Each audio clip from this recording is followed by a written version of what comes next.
Hey there, what's up guys? My name is Useless Mango and I'd like to welcome you all to today's Grand Theft Auto 5 video, where today we're going to be taking a look at the top 10 fastest supercars in GTA 5 and seeing just how fast they actually are. So as always, if you do go on to enjoy the video or you find it interesting at all, then do be sure to drop the video a like rating, and if you are new around here and you like my GTA 5 content, then why not hit that subscribe button? It only takes 2 seconds and it means that you won't miss any of my future uploads. Now with that out of the way, let's get it started. So I used a couple of mods to help me record the current speed and the maximum speed reached in these particular cars, and to remove any traffic from the roads so that I didn't have to swerve to avoid them. For the most part, these speeds aren't speeds that can be maintained for long periods of time. In most cases, these speeds were only experienced briefly, but that doesn't matter if you're trying to complete something like the highest top speed free mode event. In order to create this video, I had to complete the same test for every single supercar in the game, but I'm only going to be showing you guys the top 10 today. But if you're interested in the speeds of the others, then I'll leave linked in the description an Excel document to where you can not only see the times from the drag strip tests of the vehicles I do, but you can also see the speeds of all the supercars in GTA 5. Now by all means use this video as a price guide as to which car you want to buy next if you're looking for nothing other than pure speed. And at the end I'm going to be giving you guys some stats for these top 10 cars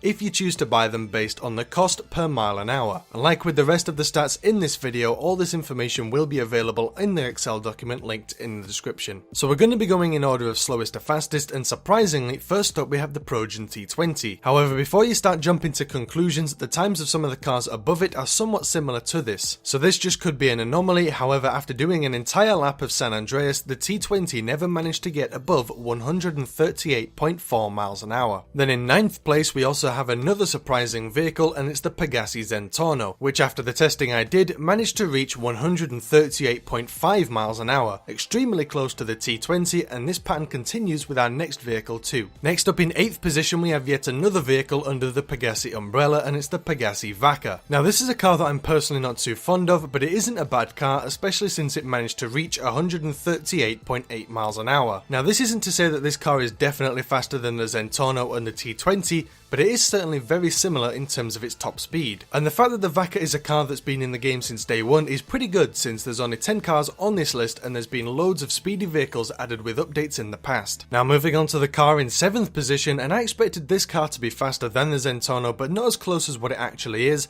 and it's the Vapid FMJ, which managed to reach a top speed of 139.9 miles an hour. 6th place is taken by another car that's been in the game since day one, and it's the Overflod Entity XF, which is our first car that actually manages to break the 140 mile an hour mark, as the Entity managed to reach 140.5 miles an hour. And now we can move on to yet another surprising car, at least in my opinion, and in 5th place we have the Pegassi Osiris. Now the Osiris managed to reach 141.2 miles an hour, and this is where we get to leave the little jumps in speed difference behind and move on to something a little bit more significant. And I say this because our next car doesn't go from 141 miles an hour to 142 miles an hour, but we finally get a bigger jump and go all the way up to 143.7 miles an hour with the Progen Tyrus, the slowest supercar added with the Cunning Stunts update from what I tested, but it still managed to take 4th place nevertheless. Now this is where things start to get a little tricky, as this top 10 isn't actually a top 10, as there's a few vehicles that managed to reach the same top speed as one another. So tied in at 4th place on this list we have the Grotti X80 Proto. Now to be honest, I did expect this car to be significantly faster and therefore higher up this list, but unfortunately it's not, and it managed to tie in at 4th place with a top speed of 143.7 miles an hour. And the same pattern continues here with 3rd place, as we now have 3 cars that all tied with each other, and this is our first actual significant leap in the top speed, as the Bravado Banshee 900R, Truffade Adder and Emperor ETR1 all managed to reach a top speed of 152.4 miles an hour. Alright, so 2nd place goes to the Fiesta 811, which was added as a hidden vehicle with further adventures in finance and felony, and this car managed to reach a top speed of 185.2 miles an hour,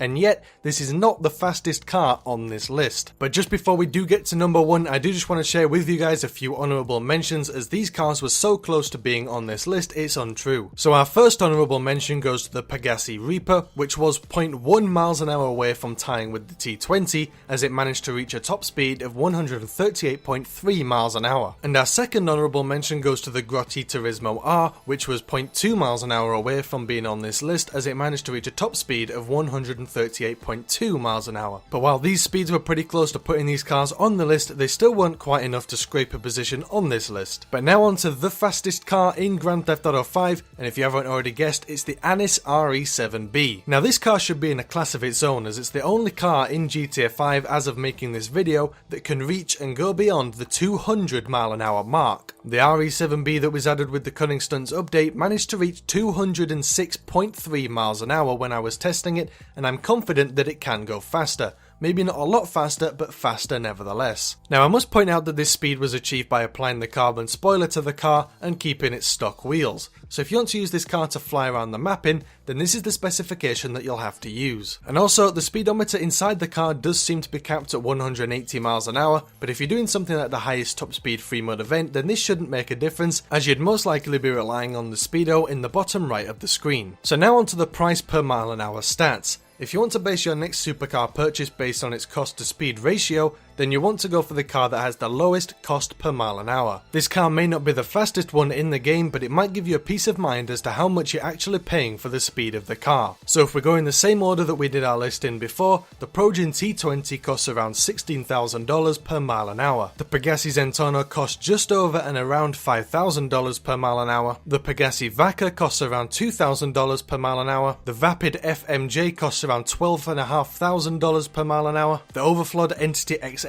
costs around $5,500 per mile an hour. The Pegassi Osiris costs around $14,000 per mile an hour. The Progen Tyrus costs around $18,000 per mile an hour. The Grotti X80 Proto costs almost $19,000 per mile an hour. The Emperor ETR1 costs around $13,000 per mile an hour. The Truffade Adder only costs around $6,500 per mile an hour. The Bravado Banshee 900R only costs around $4,000 per mile an hour. The Fister 811 surprisingly only costs about $6,000 per mile an hour. And last but not least, the Anis RE7B costs around $12,000 per mile an hour. Now these prices are in no way globally accurate, but they are relative to the speeds that I managed to achieve when testing the cars in-game. Alright, so I'd love to hear from you guys in the comments. Are you surprised by just how fast these cars actually are? Do you think this is the fastest cars that are ever going to be in GTA 5? Or have you managed to go even faster than any of these vehicles? As always, be sure to let me know your thoughts and opinions in the comment section down below. Okay, so that's all we're going to be going over today. If you did go on to enjoy the video or you found it interesting at all, then do be sure to drop the video a like rating,